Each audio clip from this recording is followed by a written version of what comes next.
우리를 매 순간 붙드시며 오늘 여기까지 험난한 인생 가운데서도 보호하시고 인도하신 주 하나님의 은혜와 사랑을 진심으로 감사합니다.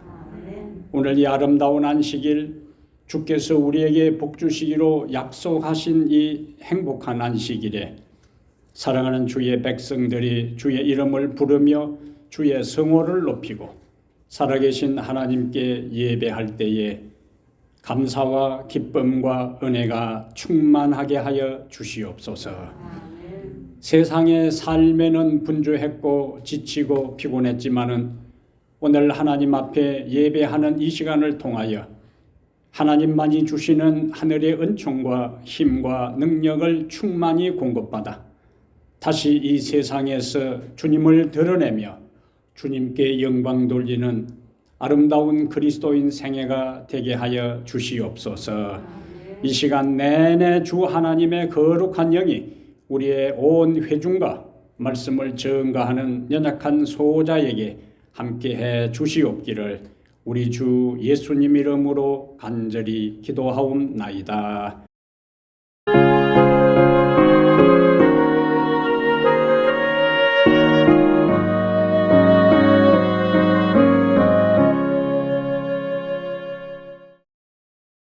오늘은 요한계시록 4장 1절부터 3절까지 말씀을 보겠습니다. 요한계시록 4장 1절부터 3절까지요. 2일 후에 시작. 2일 후에 내가 보니 하늘에 열린 문이 있는데 내가 들은 바 처음에 내게 말하던 나팔 소리 같은 그 음성이 이르되 이리로 올라오라. 이후에 마땅히 일어날 일들을 내가 네게 보이리라 하시더라. 내가 곧 성령에 감동되었더니 보라, 하늘에 보좌를 베풀었고 그 보좌 위에 앉으신 이가 있는데 앉으신 이의 모양이 백옥과 홍보석과 같고 또 무지개가 있어 보좌에 둘렀는데 그 모양이 녹보석 같더라. 아멘. 3절까지 말씀을 함께 읽었습니다. 오늘 함께 또 먼저 인사를 나누시면 좋겠습니다. 행복한 안식일입니다. 자, 두 번째는 당신을 보니 기분이 좋습니다. 그래 자꾸 기분이 좋아지는 거예요. 오늘은 계시록 4장 1절부터 3절을 본문으로 해서 열린 하늘문을 통해 본 하나님의 보좌, 열린 하늘문을 통해 본 하나님의 보좌, 이런 제목으로 하나님 말씀을 함께 나누겠습니다. 요한은 그동안 1장 9절부터 3장 22절까지 예수 그리스도께서 지상교회를 돌보시는 장면을 계시에서 보았고 그것을 편지에 기록을 했어요. 그래서 우리도 지난 시간까지 7교회를 자세하게 말씀 연구를 했습니다. 이제 계시의 장면은 지상교회에서 하나님이 계시는 하늘 성소, 알현실로 하늘 성소로 장면이 옮겨가요. 근데 1절에 보니까 요한이 보니 뭘 봤어요? 하늘에 열린 문이 있었어요. 열린 문. 근데 이 열린 문은 요한만을 위한 문이 아닙니다. 이 문은 만문을 열고 그리스도를 영접한 모든 사람을 위하여 열려 있는 문입니다. 이 문은 예수님께서 재림하실 때에 그분과 함께 하나님의 보호자 앞으로 들어갈 바로 그 문입니다. 근데 그 열린 문에서 어떤 소리가 들렸는가? 내가 들은 바 처음에 내게 말하던 나팔 소리 같은 그 음성이 이르되, 이리로 올라오라. 이 처음에 말하던 나팔 같은 소리는 1장 10절에 보면은 예수님께서 나팔 같은 음성으로 요한에게 말씀하신 바로 그 음성이에요. 그러니까 이 음성은 예수님의 음성입니다. 이 열린 문으로 요한을 들어오라고 초청하는 예수님의 초청은 요한만을 위한 초청이 아니고 바로 예수 그리스도를 더욱 깊이 알고 그의 사랑을 더욱 풍성하게 경험하고 그분을 더욱더 완전하게 찬양하는데 하늘 찬양대들과 연합하라는 바로 그 초청이 우리를 향한 동일한 초청입니다. 자, 이제 요한이 하늘의 열린 문으로 본 하나님의 보호자 앞으로 함께 하나하나 들어가 보겠습니다. 자, 요한은 성령 2절에 보면은 성령의 감동을 받아 하늘문 안으로 성큼 들어섰어요. 그리고 뭐라고 이야기하는가? 보라, 보라, 보라 하는 것은 모든 사람의 집중시키는 용어예요.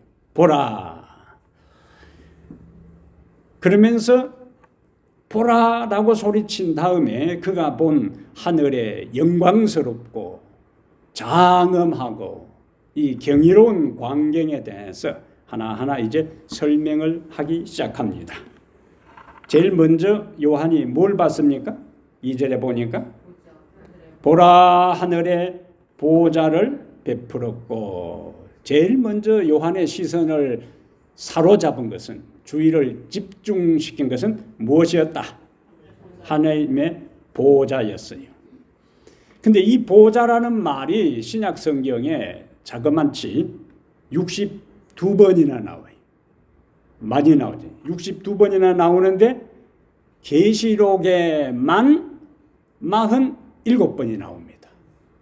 전체 신약에 62회 나오는데 계시록에만 47번이 나오고 그리고 오늘 요한계시록 4장에는 14번이나 나와요. 그러니까 굉장히 많은 횟수, 빈도수가 높은 단어가 바로 보호자입니다. 4장에만 해도 몇 번요? 14번. 제가 다 세본 거예요. 다. 그러면은 한 단어가 반복해서 나온다는 것은 뭘 의미할까요? 그것이 중요하다는 거예요. 그리고 그것이 4장 전체의 핵심 키워드고 주제라는 이야기입니다. 그래서 하나님의 보호자는 하나님께서 활동하시고 계시록에 중요한 사건들이 발생하고 일어나는 모든 일들이 무엇을 중심으로? 하나님의 보호자를 중심으로 일어납니다. 2절에 보면은 보호자 위에 했고 또 5절에 보면은 보호자 앞에 또 보호자로부터 반복해서 나와요. 또 6절에도 보호자 가운데 보호자 주위에 계속 나오잖아요. 그 말은 뭘 의미한다? 4장의 주제는 보호자고 보호자가 핵심 키워드다. 그럼 여기서 이제 우리가 생각할 것은 그러면은 보호자가 반복해서 4장에만 해도 14번이나 나오고 전체 신약 성경 62회 가운데서 47번이나 계시록의 보호자가 강조되는데 이 보호자의 의미는 도대체 무엇일까? 보호자가 상징하는 의미는 온 우주와 그 가운데 만물을 친히 다스리시는 하나님의 주권, 하나님의 권세, 하나님의 통치권을 상징합니다. 이 보호자는 다음에 우리가 다음 시간 살필 네 생물, 또 24장로, 그 다음에 5장의 연계를 하늘에 타락하지 아니하는 거민들, 이들이 하나님 앞에 모여서 찬양과 경배를 드리는 바로 그 장소고, 그리고 구원받고 구속받은 하나님의 백성들이 찬양하며 경배를 드릴 바로 그 현장이 어디다? 하나님의 보호자예요.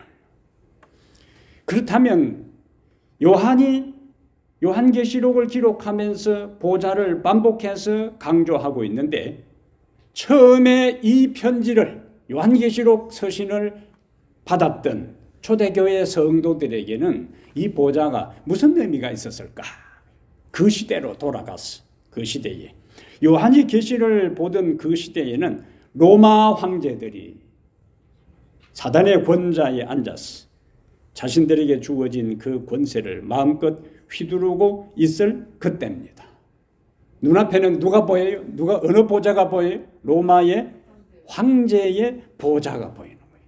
로마 황제의 보좌에 앉아있는 그 황제는 지중해를 중심으로 한 당시의 세상을 자기 마음대로 휘하에 자기 마음대로 자기 기분대로 휘두르고 있을 그때입니다.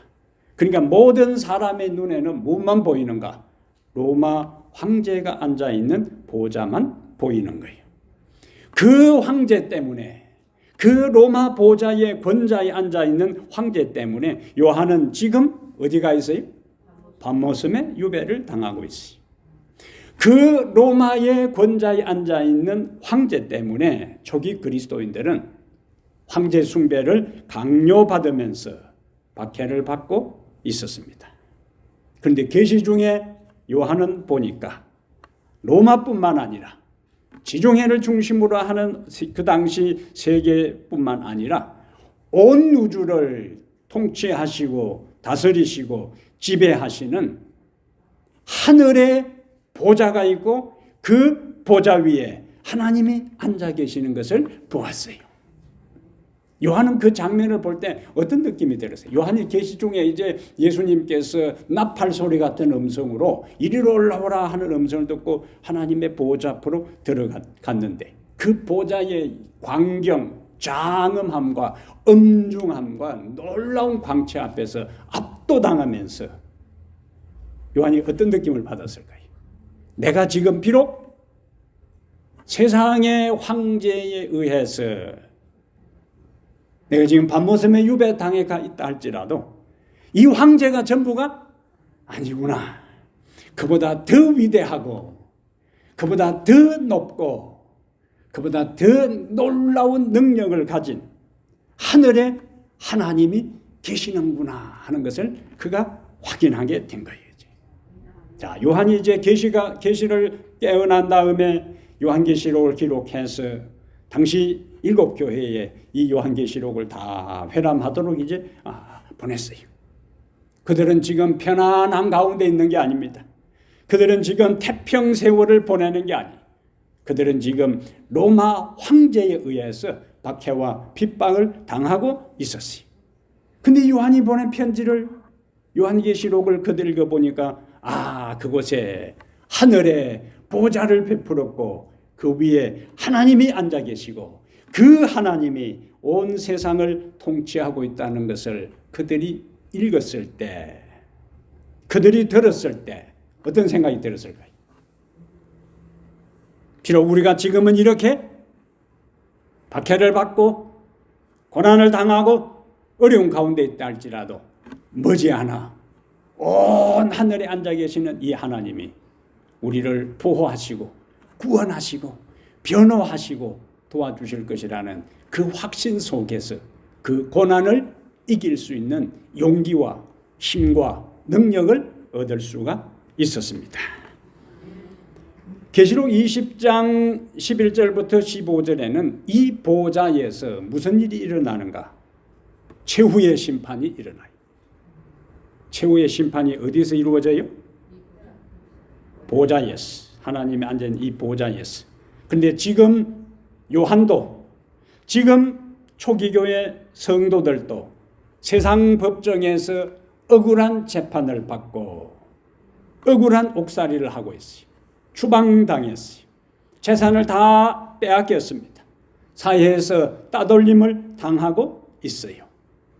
그런데 하나님의 보좌를 바라보는 순간에 그 보좌에서 무엇이 이루어진다고요? 심판이 이루어진. 지금은 억울한 심판을 받아서 이렇게 힘들게 살지만은 마침내 하나님께서 그 보좌에서 자신들을 억울하게 심판한 세상의 권력자들을 심판하실 것을 그들은 알게 된 거예요.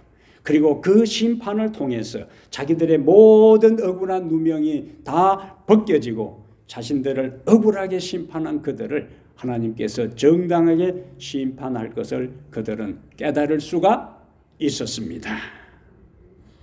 자, 보좌를 이제 우리가 보면서 3장 20절과 21절에 우선 21절에 라오디게아 보내는 편지에서 이기는 그에게는 내가 내 보좌에 함께 하여 주기를 내가 이기고 아버지 보좌에 함께 앉은 것과 같이 하리라. 누구에게? 이기는 자들에게. 그러므로 이 약속은 초기 그리스도인들만을 위한 것이 아니라 주님 안에서 승리할 우리 모두를 위한 약속임을 확신하게 되기를 바랍니다. 근데 이 요한은 계속해서 이 보좌 주변의 그 장면이 얼마나 장엄한지, 그 보좌와 하나님의 임재가 얼마나 의미한지를 5절에서 설명하고 있어요. 5절. 저것만 봐가지고는 다 안 나와요. 저거는 3절까지만 나오니까. 자, 성경을 펴시고. 그것만 자꾸 보고 왜 5절 안 보이나 그렇게 하지 말고. 자, 5절에 보좌로부터 번개와 음성과 우레소리가 나고. 번개. 여러분 번개가 칠 때 아무런 느낌이 없습니까? 번개가 반짝하고 뒤따라서 뒤이어 어떻게 돼요? 천둥 소리. 천둥. 그걸 이제 우리말로 우레소리. 천둥을 한자하고 우레소리는 순 우리말이에요. 자, 그럼 번개가 번쩍하고 나면은 조금 있으면 연달아서 우르릉 쾅쾅. 그날 아침 부부싸움을 했든지 그날 아침 나올 때 죄를 좀 지은 사람은 그 순간에 뭐예요? 그 순간에 두려워지는 거죠. 그 순간에 공포를 느끼는 거예요. 잠깐 번개가 연속해서 불이 번쩍거리는 것이 아니라 한 번 번쩍거리고 연달아 이제 내성병력이 칠 때에 모든 인간들의 공통적인 반응은 두려움입니다. 뭔가 움찔하는 거예요. 이제. 움츠러드는, 긴장되는 그러한 모습들이. 근데 계시 중에 보니까 보좌로부터 5절에 번개와 음성과 우레소리가 나고. 이 성경에 하나님이 임재하는 그 장소, 그 현장의 장면이 대부분 이렇게 나타나요. 하나님의 능력과 하나님의 위엄을 표현하는 그러한 말입니다. 자, 욥기 37장 한번 가보겠습니다. 욥기 37장.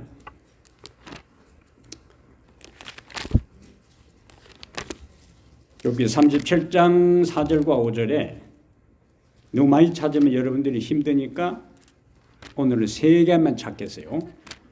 또 너무 안 찾으면 성경을 들고 왔는데 나중에는 찬미도 안 들고 오고 성경도 안 들고 오고 그러기 때문에 37장 자 계시록에 나타난 번개, 음성, 우레소리는 하나님의 보좌에서 하나님의 임재를 상징하는 장엄한 모습이라는 것을 염두에 두고 3절 보겠어요. 그 소리를 천하에 펼치시며 뭐가 나와요? 소리요. 소리, 음성. 천하에 펼치시며 뭐가 나옵니까? 번개불을 땅끝까지 이르게 하시고 번개불이 나왔습니다. 4절에 다시 그 후에 음성을 발하시며 그의 위엄찬 소리로 그다음 뭐 하고요? 천둥을 치시며 그 음성이 들릴 때에 또 뭐요? 번개를 멈추게 아니하시느니라. 아, 여기도 보니까 음성, 소리, 번개, 천둥 다 나왔어. 하나님의 임재의 현장입니다.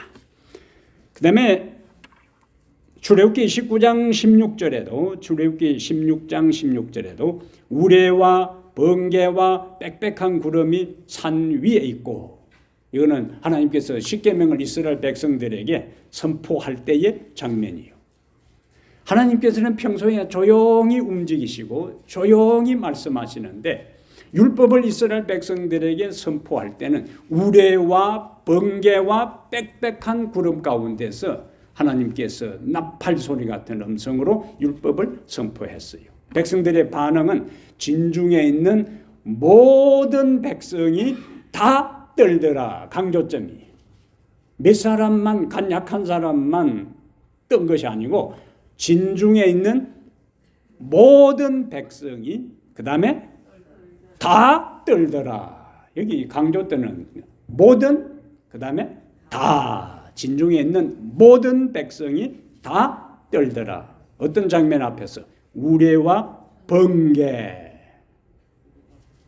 이 하나님의 임재 속에 나타나는 그러한 장면이죠. 다시 요한계시록으로 가서 요한계시록 4장 5절에서 하나님의 현현하는 것은 하나님이 나타나는 것을 현현이라 그래요. 하나님의 임재에 세 가지가 등장했어요. 뭐가 나왔습니까? 번개가 나오고 음성이 나오고 그 다음에 우레, 세 가지가 나왔는데 우리가 4장에서 아주 특이한 요한의 표현을 우리가 발견할 수 있는데, 자, 몇 개가 나왔어요? 하나님의 임재는 세 가지. 근데 하나님의 모양을 묘사하기 위해서 세 가지 보석을 이야기했어요. 백옥과 홍보석과 그 다음에 녹보석. 그 몇 가지요? 세 가지. 그 다음에 8절에는 거룩하다, 거룩하다, 거룩하다. 세 번이나 찬양합니다. 하나님의 칭호도 세 가지입니다. 주, 하나님, 전능하신 이. 그 다음에 그분들의 특징이 뭐냐? 전에도 계셨고 이제도 계시고 장차 오실 이. 하나님의 존재에 대한 모습이요. 그 다음에 9절에서 생물들이 하나님께 찬양할 때에 영광과 존귀와 감사 세 가지요. 자, 10절에는 24장로들이 보좌에 앉으신 이 앞에 엎드려 세세토록 살아계신 이에게 경배하고 자기의 관을 그 보좌 앞에 드리며, 24장로들에 해당되는 동사는 세 가지요. 엎드려, 경배하고, 자기 관을 드리고. 그 다음에 그들이 드린 찬양의 내용이 뭐냐? 주 하나님이 영광과 존귀와 권능. 다 몇 가지요? 다 세 가지.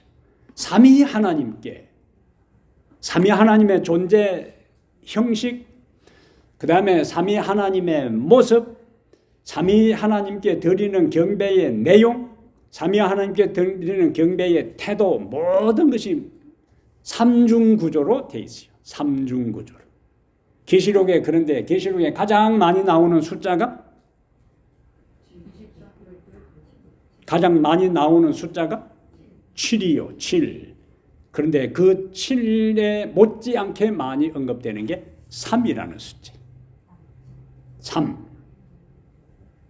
그래서 오늘 절묘한 이 구조 속에서 우리도 이제 우리의 몸과 마음과 영을 다하여 감사와 찬양과 영광을 성부, 성자, 성령 삼위 하나님께 돌리는 이 안식일이 되기를 바랍니다. 그러면 오늘날 우리에게 하늘의 보좌가 있고 여전히 하나님이 우주 만물을 다스린다는 것은 오늘을 살아가는 우리에게 무슨 의미가 있을까요? 우리가 하나님의 보좌를 바라볼 때에 세상의 영광과 권세와 물질을 더 이상 탐하거나 추구하지 않게 될 것입니다. 한 번뿐인 인생에서 이 땅의 순간적이고 찰나적인 것을 얻기 위하여 이렇게 아름답고 영광스러고 찬란한 하늘을 잃어버리지 않을 것입니다. 그리고 하나님의 초월적인 권세와 영광 앞에 세상의 권세를 더 이상 두려워하지 않을 것입니다. 어디를 바라보는 사람이요? 하나님의 보좌를 바라보고 그 보좌 위에 계시는 하나님을 묵상하는 사람은 이렇게 된다는 거예요. 사실 이 세상 나라는 영원하지 않습니다. 영화와 권세도 영원하지 않아요. 다 지나가고 다 무너지고 다 사라지고 다 소멸되고 맙니다. 그러나 하나님의 나라는 무궁하고 그 보좌는 영원합니다. 그분이 영원히 통치하시고 그분이 영원히 다스립니다. 그러므로 우리가 바라보아야 할 존재는 사람이 아닙니다. 의지할 것은 물질도 권세도 아닙니다. 바라보고 찾고 신뢰할 유일한 분은 보좌에 계시는 우리 하나님이세요. 사람들이 권세를 가진 사람을 부러워하고 사람들이 돈이 많은 사람을 부러워하는 경향이 많습니다. 근데 저는 최근 한국의 삼성전자의 이재용 부회장이 그동안에 감옥에 갇혀 있었는데 충수가 터져가지고 제때에 손을 못 써가지고 늦게 수술하는 바람에 복막으로 번지고 대장 일부를 잘라내서 지금 병원에 있다는 그 신문 기사를 보면서 많은 생각을 했습니다. 그 양반의 재산은 조 단위. 우리가 5만 원짜리를 센다고 해도 평생 세도 못 셀 그 달나라까지 연결시킬 그 엄청난 돈을 가진 사람. 근데 자칫 잘못하면 그냥 법원에 끌려가고 감옥에 들어가 있고 나왔다가 조금 뭐 활동하다 보면 또 감옥에 가 있고 인간적으로 참 아픈 마음이 불쌍한 생각이 들어요. 이 양반이 그냥 적당하게 돈이 있으면은 삶을 여유 있게 살 텐데 너무 돈이 많고 기업을 이끄는 총수가 되다 보니까 이런저런 정치적인 것에 말려들고 정치적인 판단에 따라서 감옥에 들락날락하는 모습을 보면서 세상에 그 많은 재물을 쌓아두고도 제대로 써보지도 못하고 제대로 다른 사람에게 봉사하지도 못하고 본인도 힘들게 저런 생활을 하는 것에 대해서 상당히 인간적으로 연민의 마음을 느낍니다. 세상에 돈이 전부가 아니 세상의 권세가 전부가 아니 세상의 명예도 다 지나갑니다. 하나님의 보좌만이 흔들리지 아니하고 하나님의 보좌만이 영원히 있고 그 보좌에 계시는 하나님만이 우주를 영원히 통치하신다는 이 불변할 수 없는 진리만을 확신하고 믿고 그것을 바라보며 살아가게 되기를 바랍니다. 히브리 4장 16절에 그러므로 우리는 긍휼하심을 받고 때를 따라 돕는 은혜를 얻기 위하여 어디로 나가자고요?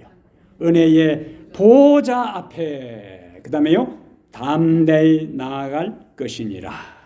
지금 우리가 믿음으로 일상에서 매일매일 은혜의 보좌 앞에 나아가게 될 때에 그때에는 구원받은 다음에는 우리 모두는 하나님의 보좌 앞에 당당히 설 수 있는 은총과 축복을 우리가 누리게 될 것입니다. 두 번째 다시 오늘 본문으로 가세요.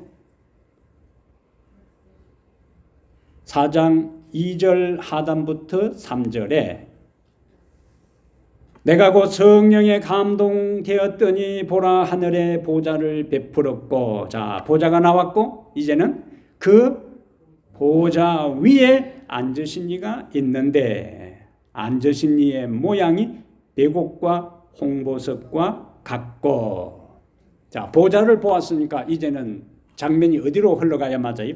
보좌에 앉아 계시는 분. 이 보좌에 앉아 계시는 분의 특징은 지금은 볼 수 없으나 지금은 우리가 그분을 볼 수 없어요. 그때에는 볼 수 있는 하나님의 형상입니다. 지금은 볼 수 없으나 그때에는 볼 수 있는 하나님의 형상. 그래서 요한은 지금 4장 2절에서 보좌와 함께 그 보좌 위에 앉아 계시는 하나님을 소개하면서 설명을 어떻게 합니까? 어떻게 묘사해요? 앉으신 이의 모양이 3절에 보니까 배곡과 홍보석과 같고 백옥과 홍보석과 같고, 그것은 요한은 천상의 존재인 하나님을 묘사할 적합한 말을 찾을 수가 없어요. 그 하나님의 장엄하고 위엄하고 영광스러운 광채 앞에서 인간의 언어를 가지고는 묘사할 길이 없었던 거예요. 우리 종종 그런 경험을 하잖아요. 옛날에 제가 그랜드 캐년에 가기 전에 그랜드 캐년을 구경하고 온 사람에게 그랜드 캐년이 어떻대 물었더만은 이 사람이 뭐 제대로 설명을 못하고 이러고 있는 거예요. 그게 전부예요. 이제. 그걸 어떻게 설명할 길이 없으니까 그냥 요한은 하나님의 모습, 하나님의 형상을 본 다음에 자기가 알고 있는 언어를 가지고 인간적인 언어로는 하나님의 그 존재를 묘사할 길이 없으니까 묘사한다 해도 이해가 안 되니까 비유로 백옥과 홍보석과 같다. 백옥, 이 벽자는 한자는 푸를 벽자인데 백옥에 대한 뭐 설명들이 많이 있지만은 그냥 이 백옥은 푸른 빛을 가진 영롱한 다이아몬드다.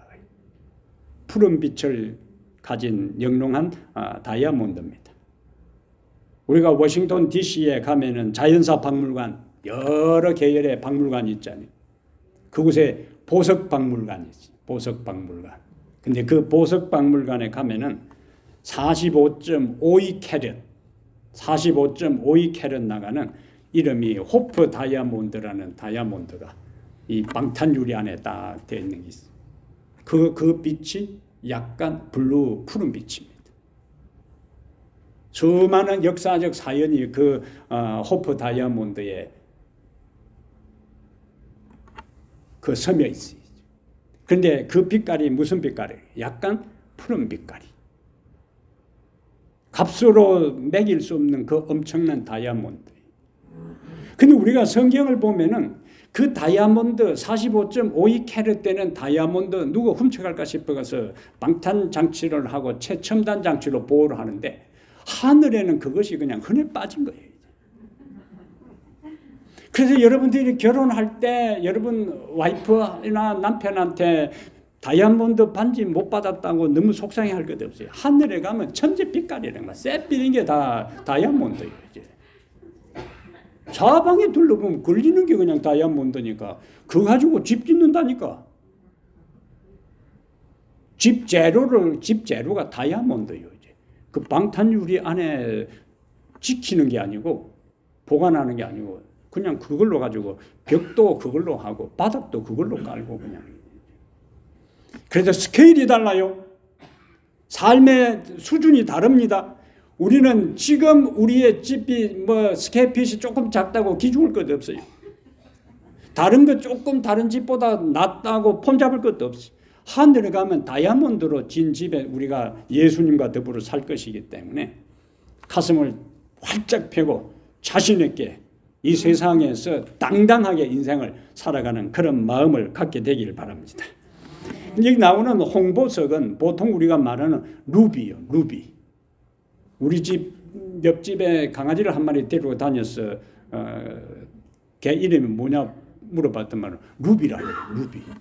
이름 참 잘 지은 거예요. 강아지 이름이 루비 좀 안 어울리지만은 루비야 그냥 카몬 하니까 쪼르르 쫓아오는데 이 루비는 붉은 빛깔을 내는 빛나는 보석입니다. 그러니까 하나님의 보좌와 하나님의 임재로 나타나는 것이 푸른 빛기도 하고 붉은 빛 같기도 하고 그냥 잘 모르겠다는 거예요. 그냥 압도하고 awesome, wonderful. 그 다음에 우와, 영어로 하면 와우.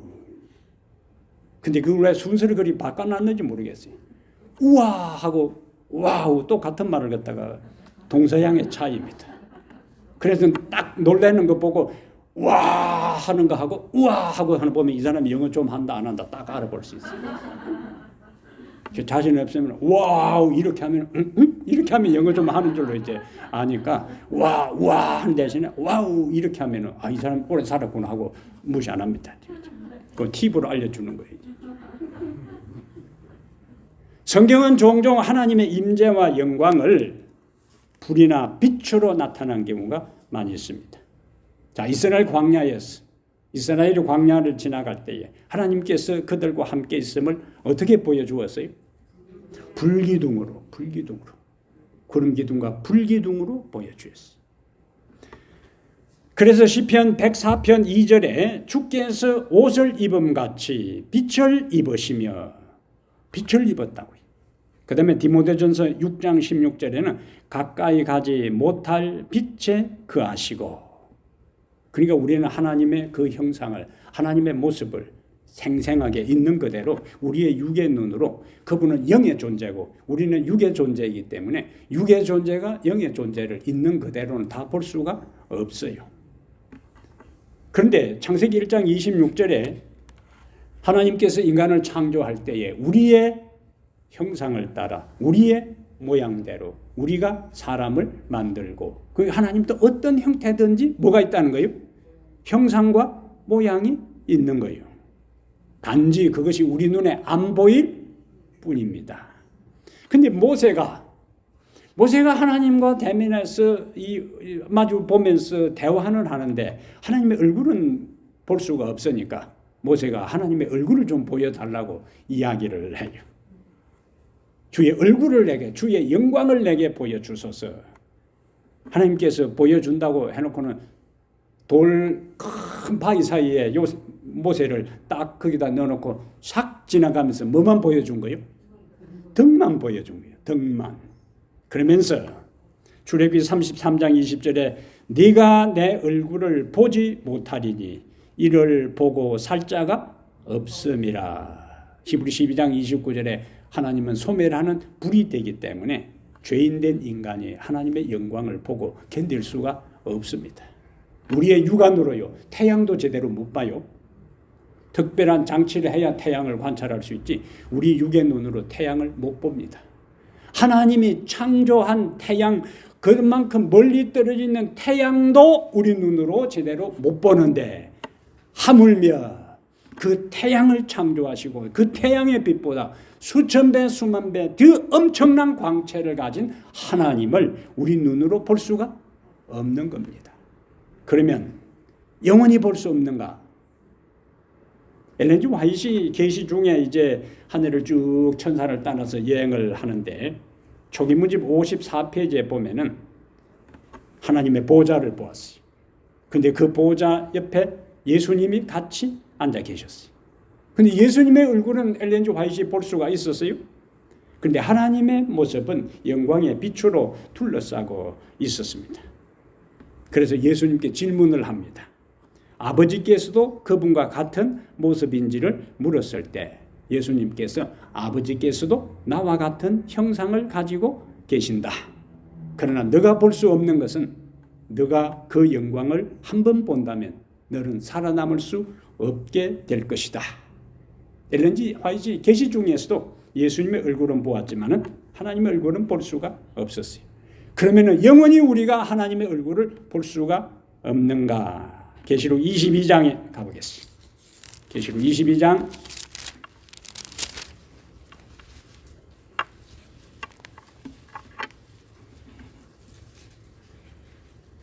3절 보겠습니다. 계시록 22장 3절 다시 저주가 없으며 하나님과 그 어린 양의 보좌가 그 가운데 있으리니. 그 다음에요. 그의 종들이 그를 섬기며 4절에 그의 얼굴을 볼 터이요 그의 이름도 그들의 이마에 있으리라. 여기 보니까 22장의 새하늘과 새 땅에 하나님의 보좌가 그 가운데 있는데 그의 얼굴을 볼 터이요. 우리가 하늘에 구원받은 다음에는 하늘에서 구원받은 다음에 하늘에서는 우리가 그분의 얼굴을 본다. 대쟁투에 이와 같은 또 중요한 말씀이 있습니다. 각시대 대쟁투 676페이지에 하나님의 백성들은 아버지 하나님과 아들 하나님으로 더불어 자유롭게 교통하는 특권을 얻는다. 자, 하나님과 하나님의 아들과 더불어 자유롭게 교통하는 특권을 얻는다. 마주 그 대화를 한다. 우리 그들 사이를 가로막아 놓았던 희미한 휘장 없이 하나님을 직접 대면하여 보게 될 것이다. 우리는 그분 앞에 서서 그분의 얼굴의 영광을 직접 바라볼 것이다. 아멘. 그분 앞에 서서 그분의 얼굴을 직접 바라보게 될 것이다. 그러므로 여러분 매일 믿음으로 하나님의 보좌를 바라보고 영으로 그분과 만나는 경험을 하는 사람이 그날에 하늘에서 그분을 직접 만나 그분 앞에서 그분의 얼굴을 직접 보게 될 것입니다. 여러분과 제가 하나님의 얼굴을 직접 뵙는 그 현장에 함께 있게 되기를 바랍니다.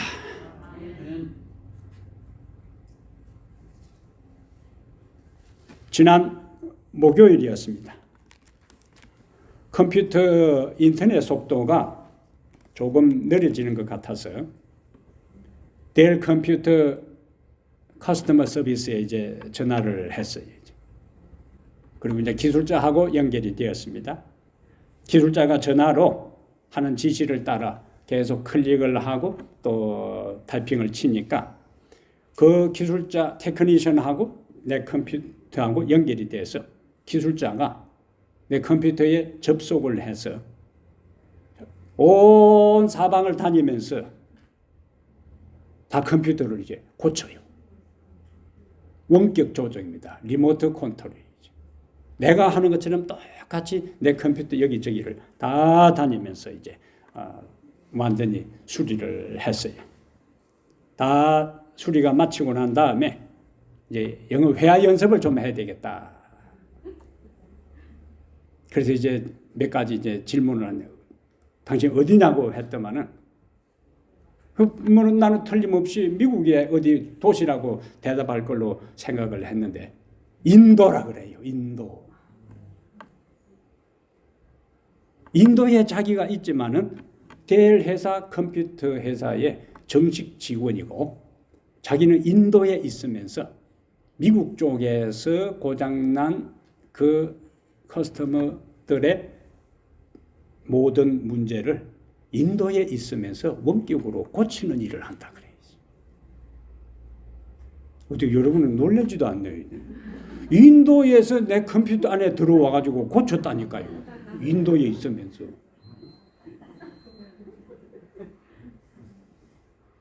근데 그 사람이 아무리 컴퓨터 전공을 하고 인도 뉴딜 대학의 그 컴퓨터 공학을 전공한 사람이라 할지라도 그 사람이 내 컴퓨터를 고쳐주려고 해도 조건이 하나 있어요. 그 사람이 내 컴퓨터에 들어오려고 할 때 내가 허락을 해야 되는 거예요. 계속 몇 단계로 allow를 누를 때에 그 사람이 들어올 수가 있었어요. 직접 만난 적도 없고 얼굴을 본 적도 없어요. 근데 이 사람을 내가 믿었어요. 해킹하는 사람이라고 했으면은 내 컴퓨터의 문을 다 열어놓을 수가 없지요. 그 사람을 믿을 만한 사람이었고, 내가 그 사람을 믿었을 때, 그 사람이 내 컴퓨터에 접속하는 것을 허락했고, 그 사람이 내 컴퓨터 여기저기 다 구석구석을 다니면서 청소하고, 점검하고, 다운로드하고 했을 때에, 내가 고칠 수 없었던 어디에 고장난 것도 몰랐던 그것들을 이 사람이 다 고칠 수 있었어요. 저는 그날 컴퓨터를 수리하고 난 다음에 한동안 가만히 앉아 있었어요. 뭔가 저에게 주는 굉장히 중요한 영적 메시지가 있었습니다. 하나님은 하늘에 있는 보좌에 계십니다. 그분은 멀리 떨어져 계십니다. 그런데 그분은 능력으로 온 우주를 운행하고 만물을 다스리고 계세요. 그분은 모든 것을 하실 수 있는 전능한 하나님이십니다. 우리는 직접 그분을 만날 적도 없고 우리는 직접 그의 음성을 들어본 적도 없습니다. 하지만 그분은 성경을 통하여 우리에게 말씀하시고 성령을 통하여 우리에게 요청을 하셔요. 그분의 음성을 듣고 그분의 요청을 받아들여 그분을 신뢰하고 우리의 마음문을 열면 그분은 우리 안에 들어오십니다. 그때에 비로소 하나님 보좌에 앉아 계시는 그 하나님과 우리 사이에 접속이 이루어지는 겁니다. 미국하고 인도하고 그 엄청나게 떨어진 와이파이로 연결되어 있으니까 내 컴퓨터하고 줄도 연결되어 있지도 않은 건데 그 인도 자기 사무실에 앉았어. 내 컴퓨터에 들어왔어. 사방을 다니면서 다 청소를 하고 다운로드를 받고 그 다음에 컴퓨터를 고쳐준 그것은요. 저에게는 굉장히 충격이었습니다. 하나님이 아무리 멀리 계신다 할지라도 그 하나님과 우리 사이에 뭐가 이루어지면은 접속이 이루어지면 영적 접속이 이루어지면은 내 속에 있는 어디에 고장났는지 내 마음의 상처가 무엇인지 내 병든 몸도 내 상처난 마음도 내 영혼의 모든 부족한 것도 그분과 접속이 이루어지고 그분에게 다 마음을 열고 그분에게 주도권을 맡긴다면은 그분이 나를 치료하실 수 있겠구나. 그분이 나를 회복시킬 수 있겠구나. 그분이 나를 다시 일으켜 세우실 수 있겠구나 하는 확신을 가질 수 있게 된 것입니다. 우리는 우리 몸에, 우리 영혼에, 우리 마음에 어디에 죄의 때가 묻어 있는지, 어디에 문제가 있는지, 그것을 어떻게 회복하고 치료해야 될지 우리는 몰라요. 그러나 그 컴퓨터 테크니션은 그것을 다 알고 있었어요. 온 사방으로 다니면서 다 크리너 박 다른 걸 다운로드 받아가지고 업그레이드 시키는 그거 속에서 하나님과 무엇이 이루어지면요?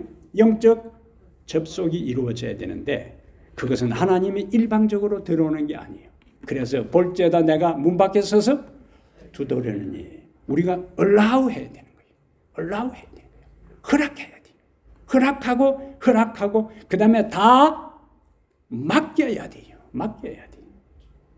그러면은 그분이 우리의 모든 것을, 우리의 몸을, 우리의 영혼을, 우리의 마음을 회복시켜 주시고 하나님의 자녀로 우리를 업그레이드 시켜 주실 것을 믿게 되기를 바랍니다.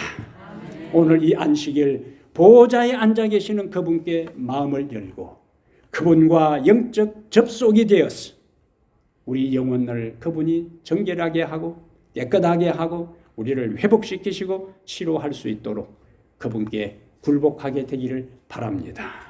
그리고 그분을 찬양하고 감사하고 전적인 치료를 경험하게 되기를 바랍니다. 그리고 마침내 영광스러운 보호자에 계시는 그분을 직접 만나는 그 현장에 함께 있는 역사의 주인공들이 되기를 주의 이름으로 축복합니다.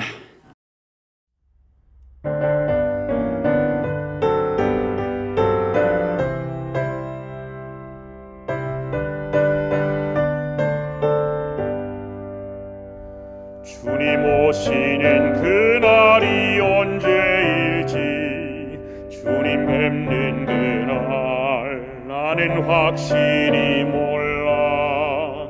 지금 주님은 하늘 위지 성소에서 내 죄 위에 중보하네. 그 휘장이 고치는 날 이 땅으로 오시겠네. 그때 찬란히 빛나는 주님의 영광 나 그곳에 참여하리. 하늘 천사들 청한 찬미 소리 죄악 세상에서 비록 듣지 못하나 주님 지성소 나오게 되는 그날에 그 노래를 들으리라. 저 천사들 노래 따라 내 주님을 찬미하리. 그때 찬란히 빛나는 주님의 영광 나 그곳에 참여하리. 주님 준비한 빛나는 시온성을 지금 이 땅에서 비록 볼 수 없으나 나의 주님이 이 땅에 오시는 그날 나 시온성 보게 되리. 저 하늘 문 열리는 날 내 주님을 배우리라. 그때 사랑과 평화와 감사의 찬송 온 천지에 가득하리.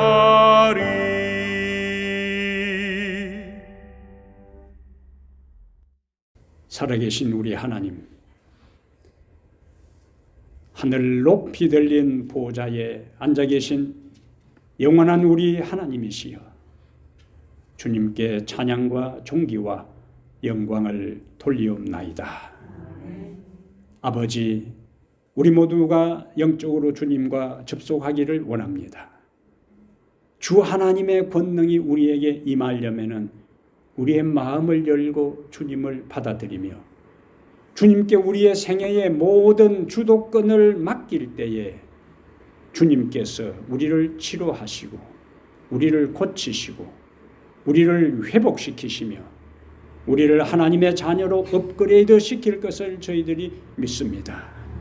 오늘 이 안식일 다시 주님과 연결되어 우리의 영혼의 소생함을 경험하게 하시고 지난 일주일 동안 세상에 살면서 더럽혀지고 쌓여진 모든 죄악의 찌꺼기와 마음의 상처와 억울한 것과 눈물과 모든 한들이 오늘 예수 그리스도가 우리 안에 들어오심으로 다 정결함을 입고 깨끗하고 거룩한 심령으로 다시 주님을 높이고 찬양하게 해 주시옵소서. 지금 이 땅에 사는 날 동안 끊임없이 주님의 보좌를 바라보며 보좌 위에 앉아 계신 하나님을 찬양하고 바라볼 때에 머지않은 장래에 구원받은 다음에 우리 모두가 하나님 보좌 앞에서 직접 우리가 그토록 보고 싶어 했던, 우리를 그토록 사랑했던, 그리고 당신의 귀한 아들을 우리를 살리고 당신의 앞에 서게 하기 위해 귀한 아들을 주신 아버지 하나님의 사랑스러운 얼굴을 보는 그날까지 믿음의 길을 걸어가게 해 주시옵소서.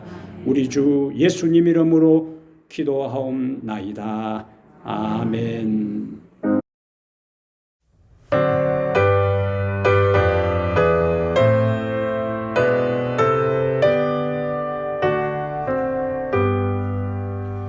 내 주님 오시리 확실히 오시리. 내가 공중에서 주를 만나겠네. 내